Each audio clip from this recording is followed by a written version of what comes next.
Welcome to Be Schooled, a podcast by Stacy Blackman Consulting, bringing you insights, tips, and advice about all aspects of the MBA admissions process and business school experience.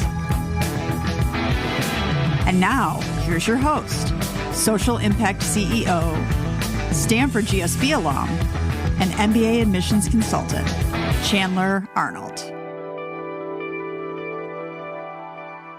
Hello, and welcome to our episode. Today, we are talking about how to tackle questions about your short and long-term career goals. Now, while they may get at this in different ways, basically almost any school you apply to is going to ask you this question in one way or another, either as a part of the essays, as a part of the application form, or your interview.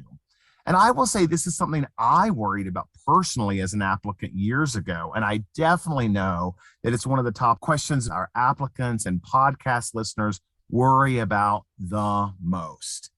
And I'd like to put a fine point on this. I would say that one error many applicants make is delaying thinking about this. It's one of those elements that people tend to put off until later in the process. But no, don't put this one off.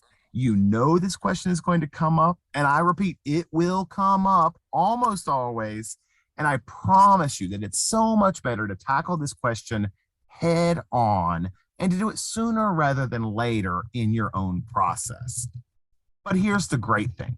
If you do it right, it really will give you a very clear North Star, one that you can reference as a consistent guide as you weave together all the various elements of your application to present a clear and cohesive picture of who you are that summarizes what you've done in the past, where you are now, and where you want to go. Now, before we get into this, and it's a really juicy topic, I'm truly excited to welcome our special guest and longtime SBC admissions consultant, Christina Fu. Christina, you've always impressed me by the way you really get to know the applicants you work with and how you help them make connections within their own professional journeys that sometimes even they might have missed themselves. And I think this makes you the perfect guest for our conversation today. Christina, would you like to introduce yourself? Hey, Chandler. Thanks so much for inviting me into today's podcast about career goals. I'm delighted to be here with all of you today. As introduction, I graduated from HBS. And professionally, my pathway has traveled across consulting and finance initially, to luxury goods and fashion, and then into technology, digital commerce, and more recently, startups. One of my most favorite things in the world is getting to work with amazing young professionals and students from many different geographies, fields, and walks of life on shaping their career goals and supporting them in taking the next steps in their educational and professional journeys. I love it. I'm so glad to have you here. And why don't you start us off?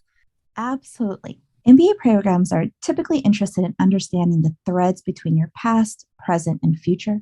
Sharing your career goals gives schools a sense of the impact you'd like to make, as well as your plan for achieving that vision.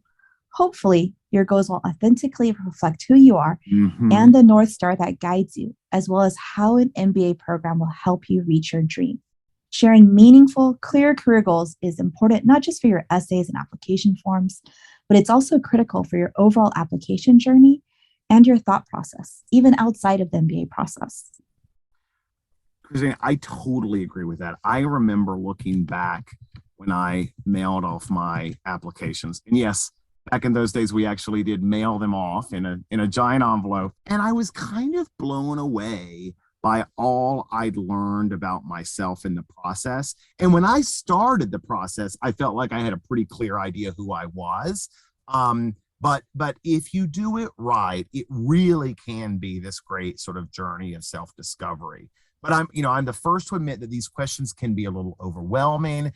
And I want to break this fairly complicated topic down into a few more manageable categories. So as some of you know, after business school, I worked for a while with the Boston Consulting Group, and I often joke that a good consultant can break anything, and I mean anything, down into 3 buckets. That is very true. It's so true. Not 4 buckets, not 2 buckets, but 3 buckets. And today is no exception. So before the show, Christine and I were just kind of thinking back to our own journeys and the clients we've worked with over the years. And we decided that pretty much every applicant falls into one of three Absolutely. categories with regard to their goals. Christine, you want to break it down and share what we came up with? So in the first bucket, you have the people that basically know what they want to do. Now, I'm not saying that the applicants know exactly what they want to do or have every single detail figured out. But for these folks, it's about getting specific and diving into details so that you can present a really clear picture of what you've done before, how it will lead you to how it's led you to where you are today, and how an MBA and your future plans are the clear, logical, realistic, and exciting next steps for you. Secondly, you have the people who have some sensibility around what they want to do and may be torn between two or possibly three potentially very different paths. Typically speaking, there are a lot of folks who are in the second bucket. Finally, you have the people who candidly really have no idea. There are also a ton of people who tend to be in this bucket. Yep. These applicants typically know they want to make a change. They know they want to take the next step in their career. They know they probably need an advanced degree to do this. Maybe they know that they want to change industries or change function, and then an MBA is a great way to do that.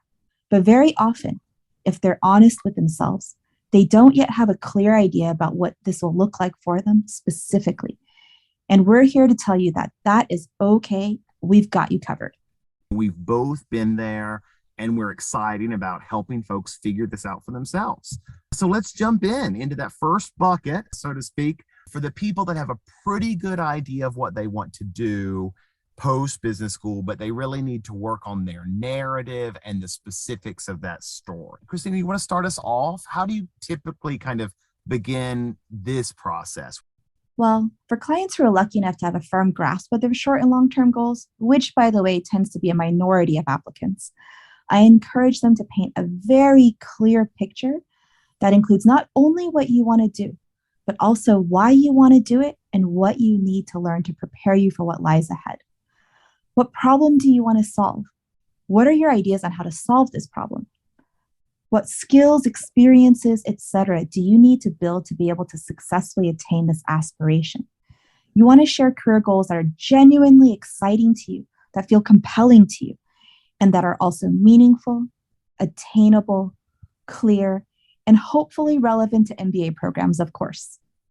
Absolutely. And now that I've referenced complex training at BCG, I have a first grader, and I'm going to reference a very different academic discipline, which are Mad Libs. You guys remember those from when we were all, there were all these blank lines and we filled them in to kind of make a funny story. In a weird way, and bear with me, this is not the perfect analogy, but you could almost think about forcing yourself to fill out a form full of blanks that look like that Mad Libs form. The sentence might read something like, immediately after business school, I would like to do something like role X at an organization like organization A or organization B, learning skills A, B, and C.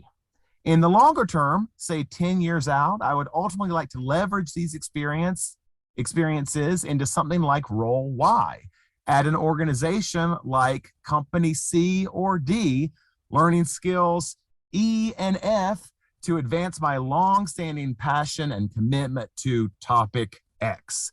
Again, I'm being a little tongue-in-cheek, but you do get the idea.